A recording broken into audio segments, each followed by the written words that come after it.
सुनाते हैं और आपको सुनना है, हम बताएंगे और आपको बदलना है, जिंदा रहना है तो यही रास्ता है, इसके सिवाय कुछ भी अपने पास में बचा हुआ नहीं है। मुट्ठी भर जैन समाज है, सने सने समाप्त हो रहा है, चारों तरफ से हम घिर चुके हैं, संक्रमण काल है। ये हमारे सामायिक ने प्रतिक्रमण, ये जाप ने, ये तप ने, ये तीर्थ यात्राएं, ये नव्वाणु, ये मंदिर उपास्य, स्थानक और तेरापंथ भवन तो कुछ ही दिनों में नीलाम होने वाले हैं। हमारी ताकत अब बची नहीं है।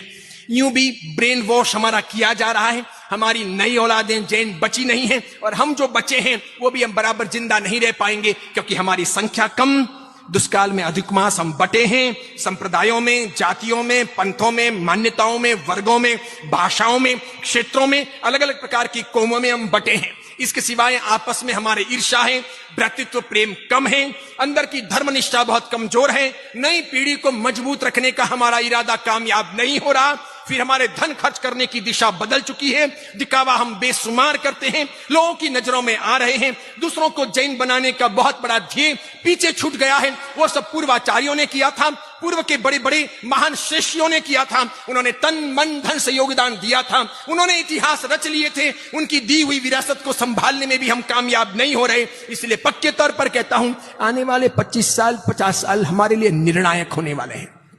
आज लोकतंत्र आया, अब हमें कोई यूं मारने वाला नहीं, यूं काटने वाला नहीं, यूं तलवार की जोर पर धर्म परिवर्तन करवाने वाला नहीं। ऐसा अभी तत्काल लोकतंत्र में संभव नहीं, थोड़ा और समय लगेगा। लेकिन इतना जरूर कहता हूं, जिस रफ्तार से जैन समाज की जनसंख्या निरंतर घटती जा रही है, जिस प्रकार अपने जैन समाज का फर्टिलिटी रेशियो कम होता जा रहा है, जिस प्रकार अपना मृत्यु दर बढ़ता जा रहा है, और जिस प्रकार हमारे आसपास के दूसरे समाजों का फर्टिलिटी रेशियो बढ़ता जा रहा है, उनका वजूद बढ़ता जा रहा है, त्यों त्यों ये कहा जा सकता है कि आने वाले 50 साल 60 साल 70 साल 80 साल में अगर हमारे आसपास में ईसाइयों की संख्या अगर बढ़ गई तो आपके ये मंदिर, उपास्य, स्थानक, तेरापन भवन, ये आमिल खाते और आपकी धर्मशालाएं ईसाइयत के तौर पर गिरजाघरों में, चर्चों में तब्दील कर दी जाएगी। दावे पूर्वक कह रहा हूं, कोई सत्ता कुछ नहीं कर सकेगी, कोई पुलिस कुछ नहीं कर सकेगी, कोई प्रशासन कुछ नहीं कर सकेगा। बहुमत उनका होगा, उन सब प्रशासनिक क्षेत्रों में और उन सब पुलिस में बैठे हुए लोग उनके होंगे। तो कानून भी वे बना देंगे, कानून को वे उथल भी देंगे, कानून बदल भी देंगे, नए कानूनों का निर्माण भी कर देंगे और कभी ना कभी हमको समाप्त कर देंगे। अगर आसपास में मुसलमानों की संख्या बढ़ गई तो वे लोग उसे मस्जिदों में तब्दील कर देंगे। देखते ही देखते ये मंदिर, ये उपाश्रय, ये स्थानक, ये तेरापन भवन, ये छोटे बड़े नए या पुराने हमारे तीर्थ या हमारे आमिल खाते और हमारी पाठशालाएं मस्जिदों में तब्दील हो जाएगी। इसलिए क्रांतिकारी खतरनाक बात आपको कहता हूं, जल्दी आपके गले नहीं उतरेगी, वक्त लगेगा। कुछ बातें ऐसी होती हैं जो आज गले उतरेगी, कुछ बातें ऐसी हैं जो 10 साल 15 साल के बाद में जब आप भुगतोगे, ठोकरें खाओगे, महसूस करोगे, फील करोगे, तब गले उतरेगी। और कुछ कुछ बातें ऐसी हैं जो गले नहीं उतरेगी। उसमें से एक बात ऐसी है कि मैं ये सोचता हूं कि अब कोई नया मंदिर बनाना, नया उपाश्रय बनाना, नया स्थानक बनाना, नया तेरापन भवन बनाना, कोई आमिल खाता बनाना अब बेकार है। अब बनाने का अर्थ नहीं है। अब जितना है उतना संभाल लो, बस बहुत हो गया। अब बनाओगे तो मान के चलो वो दूसरों के लिए बना रहे हो। ये जितने भी हाईवे पे वगैरह यहां वहां, चेन्नई के आसपास, बेंगलोर के आसपास, मैसूर के आसपास, या आपके सेलम के आसपास, इरोड के आसपास, कोयमुतूर के आसपास, या अन्य कहीं भी जो भी छोटे बड़े तीर्थ स्थान वगैरह बन रहे हैं, इन सब की उम्र 10 साल 15 साल 20 साल 25 साल, बस, इसके अधिक नहीं। भले बोलने में प्रतिष्ठा के दिन बोलते हैं, यावत चंद्र दिवाकर, जब तक सूरज चांद रहेगा, ये जिन शासन का नाम रहेगा, ये जिनालय रहेगा, ऐसे करके भले हम वास्तव डालते हैं और बोलते हैं। ये सब बोलने के लिए स्लोगन है। सूरज तो रहेगा, चांद भी रहेगा, आपके मंदिर नहीं रहेंगे, ये स्थानक नहीं रहेंगे, ये तेरापन भवन नहीं रहेंगे, क्योंकि आप नहीं रहोगे, आपकी अस्मिता नहीं रहेगी, आपकी शक्ति नहीं रहेगी, आपका वर्चस्व नहीं रहेगा, आपका बल नहीं रहेगा, बस दूसरों का वजूद बढ़ जाएगा। और ये मत्स्य गलागल न्याय का सिद्धांत यहां पर लागू होगा कि बड़ी मछली छोटी मछली को हमेशा खा जाती है। और इसीलिए मैं मंदिर का विरोधी नहीं, स्थानक का विरोधी नहीं, तेरापन भवन का विरोधी नहीं, कोई पाठशाला आमिल खाते का विरोधी नहीं, उपास्य का विरोधी नहीं, लेकिन मैं ये सोचता हूं कि अब शक्ति वहां लगाने का अर्थ नहीं बचेगा।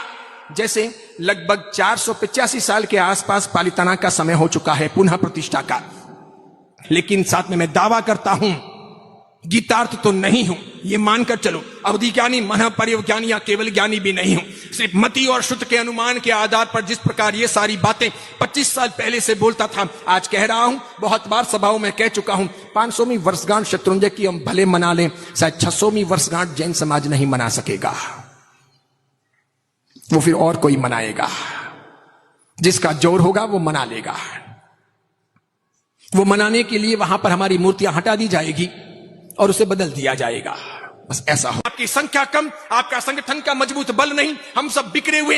ये 3 तुई, ये 4 तुई, ये खतरगच, ये तपागच, ये अचलगच, ये पायचनगच, ये स्थानकवासी, ये तेरापंथी। स्थानकवासियों में कोई हस्तीमल जी के, कोई नानालाल जी के, कोई चंपालाल जी के, कोई श्रमण संघ के, कोई गुजराती संप्रदाय के। फिर कच्छियों में कोई दशा कच्छी, कोई बीसा कच्छी। उसके बाद में मंदिर मार्गियों में 3 तुई में भी 3 प्रकार के अलग अलग ग्रुप। 4 तुई में तो सैकड़ों प्रकार के ग्रुप हो गए। जितने समुदाय उतने ग्रुप, जितने आचार्य उतने ग्रुप, जितने महाराज साहब उतने ग्रुप। उसी प्रकार अचलगच में भी, उसी प्रकार अन्य अन्य सब जगह पर इतना सारा बिखराव है कि अंदर अंदर हम एक दूसरे को ही काटते हैं।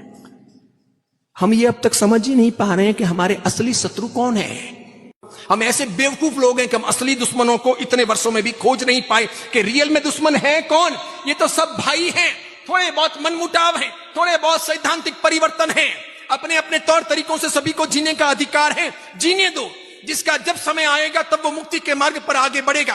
अब कौन सही और कौन झूठ, आज की तारीख में किसी के पास में ऐसा कोई पैरामीटर है कि जिस मशीन को लगाएं और मालूम पड़े कि तपागच की कौन सी परंपरा सही, कौन सी गलत, 3 तुई सही कि 4 तुई सही, मोक्ष में जाने का रियल का अधिकार किसका होगा, खतरगच सही या तपागच सही?